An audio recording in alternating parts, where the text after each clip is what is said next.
এটা হচ্ছে cerebral hemisphere, both right and left cerebral hemisphere আছে এখানে। পিছন দিকে আছে হচ্ছে সেরেবেলাম, এটা হচ্ছে পন্স, আর এটা হচ্ছে মেডুলা অবলঙ্গাটা, পার্ট অফ মেডুলা অবলঙ্গাটা। শেষ।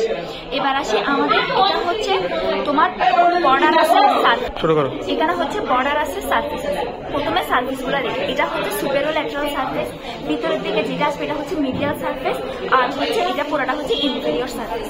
এবার আসি বর্ডারের মধ্যে, এটা হচ্ছে সুপেরো মিডিয়াল বর্ডার, তারপরে হচ্ছে তোমার এখানে আছে ইনফেরিয়র বর্ডার, আর একটা আছে হচ্ছে ইন্টার মিডিয়াল বর্ডার। আচ্ছা, বর্ডার শেষ। এবার আসে আমাদের লোক, চারটা লোক, ফ্রন্টাল লোক, প্যারাটাল লোক, অক্সিপিটাল লোক, আর এটা হচ্ছে টেম্পোরাল লোক। এই জিনিসটা এবার লোবের বাউন্ডারি, ফ্রন্টাল লোবের এটা সামনে থাকবে হচ্ছে ফ্রন্টাল বোন, উপরে থাকবে সুপেরো মিডিয়াল বর্ডার, পিছনে থাকবে হচ্ছে সেন্ট্রাল সালকাস, নিচে থাকবে হচ্ছে ইনফেরিয়র বর্ডার। আচ্ছা, সেন্ট্রাল সালকাস, আর এটা এখন বলি সেন্ট্রাল সালকাসটাকে কেন সেন্ট্রাল সালকাস বলতেছি, কারণ এই সেন্ট্রাল সালকাস দুটা সারফেস একটা বর্ডারকে পায়। সারফেস কি কি? সুপেরো ল্যাটারাল সারফেস আর মিডিয়াল সারফেস, বর্ডার হচ্ছে সুপেরো মিডিয়াল বর্ডার। শেষ। এবার আসি প্যারাইটাল লুপ। প্যারাইটাল লুপের এই ডিভিশনের আগে আমরা একটা হচ্ছে হরাইজন্টাল অ্যালাইন আমাদেরকে বানাইতে হবে। হরাইজন্টাল অ্যালাইনটা কোন থেকে? প্যারাইটো অক্সিপিটাল সারফেস থেকে প্রি অক্সিপিটাল নচ পর্যন্ত আমরা যদি একটা ভার্টিক্যাল লাইন টানি, এটা হচ্ছে আমার ইমাজিনারি অ্যালাইন। এবার আসি আমাদের এখানে নিচের দিকে যে একটা হচ্ছে ল্যাটারাল সালকাস আছে, এই ল্যাটারাল সালকাসের পোস্টেরিয়র পয়েন্ট থেকে আমরা এই ইমাজিনারি অ্যালাইন পর্যন্ত যদি একটা হরাইজন্টাল লাইন টানি, এটা হবে ইমাজিনারি বি লাইন। তাহলে এবার প্যারাইটাল লোবের বাউন্ডারি, সামনে হবে সেন্ট্রাল সালকাস, পিছনে হবে হচ্ছে ইমাজিনারি অ্যালাইন, নিচে হবে হচ্ছে ল্যাটারাল সালকাস, উপরে থাকবে হচ্ছে সুপেরো মিডিয়াল বর্ডার। এবার আসি অক্সিপিটাল পুল। অক্সিপিটাল পুলের মধ্যে সামনে আছে হচ্ছে অর্ধেক তো ল্যাটারাল সারফেস, আর অর্ধেক তো খালি রয়ে গেল। এটা মনে রাখতে পারবো না।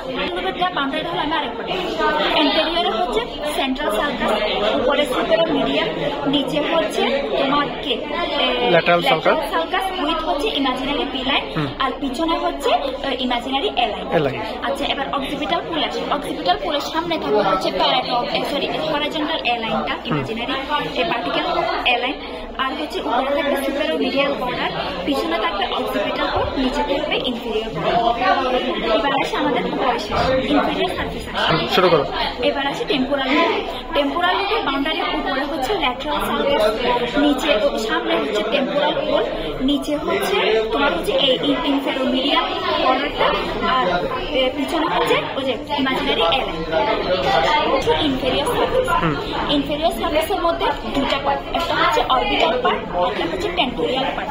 অরবিটাল পার্টের মধ্যে আছে হচ্ছে তোমার এখানে হচ্ছে অলফ্যাক্টরি সালকাস, এটা হচ্ছে অলফ্যাক্টরি জাইরাস, আর এখানে আছে হচ্ছে একটা এইচ শেপ অরবিটাল সালকাস, এই যে এইচ শেপ অরবিটাল। তাহলে এটা চারটা জাইরাস আছে, superior orbital gyrus, inferior orbital gyrus, medial orbital gyrus, আর ল্যাটারাল অরবিটাল জাইরাস। এখান থেকে আর কিছু লাগবে না। এরপর টেম্পোরিয়াল সারফেসে আসি। এখানে হচ্ছে একটা আনকাস পাই আমরা, এই জায়গাটা আনকাস, এই জায়গাটা হচ্ছে প্যারাহিপোক্যাম্পাল এরিয়া, আর এটা হচ্ছে লিম্বো। শেষ। আর এখানের মধ্যে আছে হচ্ছে এই যে এটা হচ্ছে প্যারা অক্সিপিটাল সালকাস, আর এটা হচ্ছে প্যারা অক্সিপিটাল এরিয়া। শেষ।